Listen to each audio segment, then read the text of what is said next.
Assalamualaikum warahmatullahi wabarakatuh. Kembali lagi di channel Baca Koran, Budayakan Membaca. Sebelum kita membahas topik utama, saya ingin memberitahu kepada kalian semua, jika channel ini mencapai 100.000 subscriber, maka saya akan membagi-bagikan motor gratis. Mereknya itu Xiaomi A1 ya, bukan HP ya, tapi motor.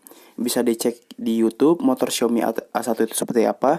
Keluarnya itu baru 8 hari yang lalu ya, itu masih baru, masih fresh itu motornya. Dan jika channel ini sudah mencapai 100.000 subscriber, maka saya akan membagi-bagikan motor itu secara cuma-cuma untuk subscriber yang beruntung. Oke, kita lanjut ke topik utama ya. Jadi saya mendapat berita dari kompas.com. Beritanya itu hari ini, tepatnya jam 7.58, sekitar jam 8-an, berarti sekitar 45 menit yang lalu ya gitu. Sekarang sudah jam 8.43. Oke.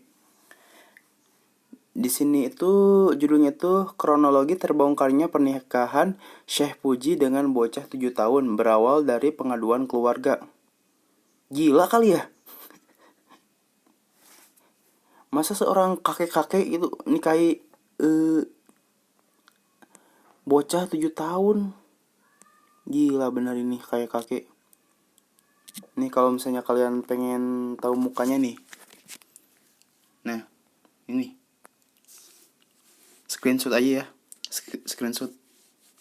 Atau mau diperbesar mungkin mukanya.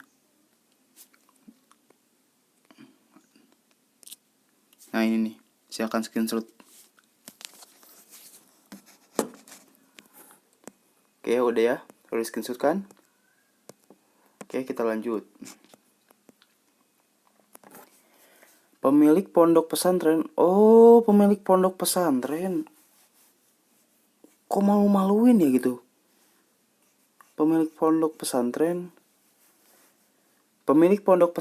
Miftahul Jannah Pujiono Bedono Jambu, Kabupaten Semarang, Jawa Tengah, Pujiono Cahyo Widianto alias Syekh Puji, umur 54 tahun.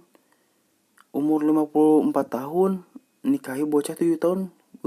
Bener-bener gila ini kayak kakek. Aduh. Parah. Ya, kalau nikahi ceweknya di atas 20 tahun mah ya itu sih nggak masalah ya. Ini 7 tahun gitu. Masih bocah gitu, masih perlu sekolah, masih perlu masa depan gitu. Waduh, parah ini gila kayak kakek. Dilaporkan ke polisi setelah menikahi siri anak di bawah umur berusia 7 tahun. Berinisial D. Warga Gerabak, Magelang. Adalah Komnas Perlindungan Anak (KPA) Provinsi Jawa Barat Tengah yang melaporkan ke Polda Jawa Tengah atas dugaan tindak kejahatan kekerasan seksual. Kasus ini sendiri terbongkar setelah KPA Jateng mendapatkan pengaduan dari keluarga besar Syekh Puji. Pengaduan keluarga besar Syekh Puji. Oh, diaduin sama keluarganya sendiri. Kirain diaduin sama keluarga si bocahnya. Ketua KPA Jawa Tengah Endar Susilo mengatakan kabar Syekh Puji menikahi anak berusia 7 tahun berawal dari pihaknya yang mendapatkan pengaduan dari 3 keluarga besarnya.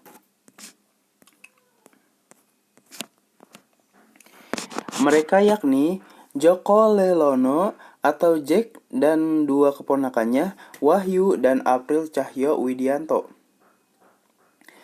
April ikut menjadi saksi pernikahan siri antara Syekh Puji dengan D pada Juli 2016 yang saat ini masih berusia 7 tahun.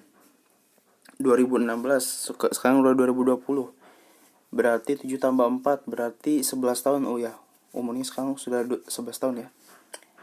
Ia menceritakan secara jelas dan berurutan kronologis kejadian pernikahan siri tersebut kepada saya. Jelas Endar dalam keterangan yang diterima Kamis 2 April 2020.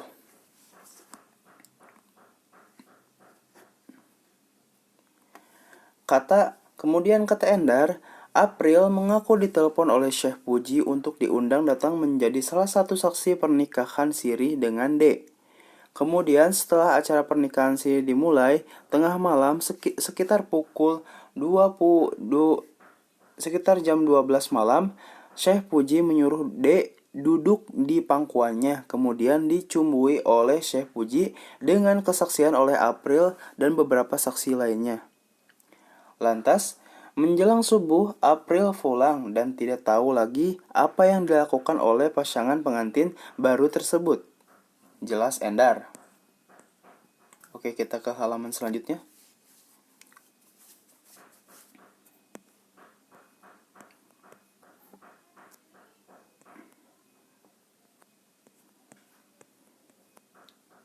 Wah, iklan loh bro.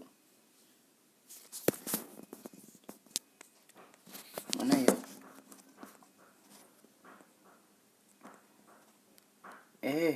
Kok susah sih bacanya?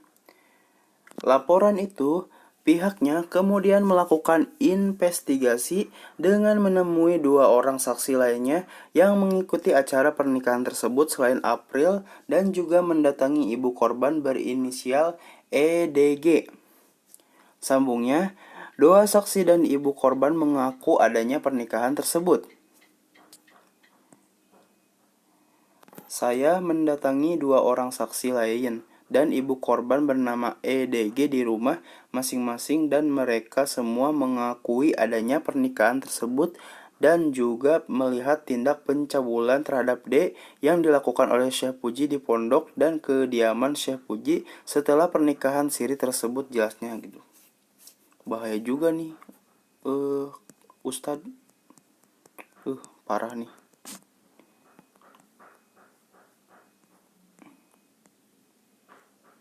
Ini nih kalau misalnya ngerasa ilmunya paling tinggi pasti merasa dia paling benar gitu. Berbahaya ini sebenarnya. Astagfirullah, kenapa banyak iklan Astagfirullah. Maaf ya teman-teman. Setelah melakukan investigasi, barulah KPA melaporkan Syekh Puji ke Polda Jateng. Meski pernikahan siri akan menghancurkan masa depan anak yang berpotensi menjadi calon pemimpin bangsa ini, jelas Endar saat dihubungi 13 Maret 2020. Dia berharap agar kepolisian bisa bekerja maksimal untuk mengungkap kasus ini gitu. Sebenarnya ini kasusnya udah lama ya, tadi udah dijelaskan pernikahannya itu tahun 2016, berarti udah 4 tahun yang lalu gitu.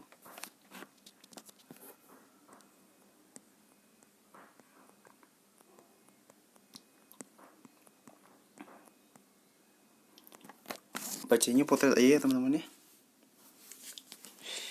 Astagfirullah. Sementara itu, Humas Polda Jabar Jawa Tengah, Komdes Iskandar Sepitriana Sutisna mengatakan aduan itu diterima pihaknya pada Desember 2019. Saat ini laporan itu sudah masuk proses penyelidikan. Proses penyelidikan dilakukan dengan memeriksa kepada 6 saksi untuk memberikan keterangan dan bukti terkait kasus tersebut, kata Iskandar saat dihubungi kompas.com Kamis. Berdasarkan bukti visum dokter, tidak ada tanda kekerasan seksual yang dialami anak yang dinikahi Syekh Puji. Namun tim penyelidik masih melakukan proses penyelidikan untuk mendalami unsur-unsur pidana yang dilaporkan, jelas Iskandar. Hingga kini, Polda Jawa Tengah sudah memeriksa 6 saksi terkait kasus ini, termasuk anak yang dinikahi. Sudah ada 6 orang yang diperiksa sebagai saksi.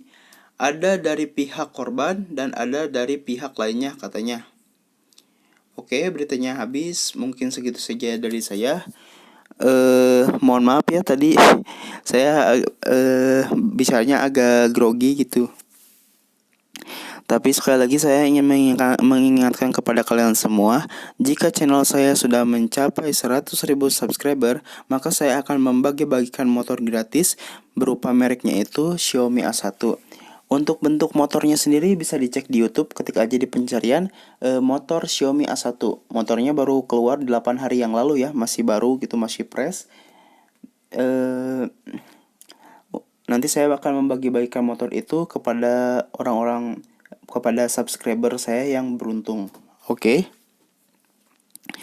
Mungkin segini saja yang bisa saya sampaikan. Untuk kekurangannya saya meminta maaf. Jika kalian menyukai video ini, silahkan kalian klik like, klik subscribe, dan aktifkan lonceng notifikasinya. Jika saya rasa video ini bermanfaat, silahkan kalian bagikan ke teman-teman kalian dan bagikan ke Instagram, Facebook, WhatsApp, dan Twitter.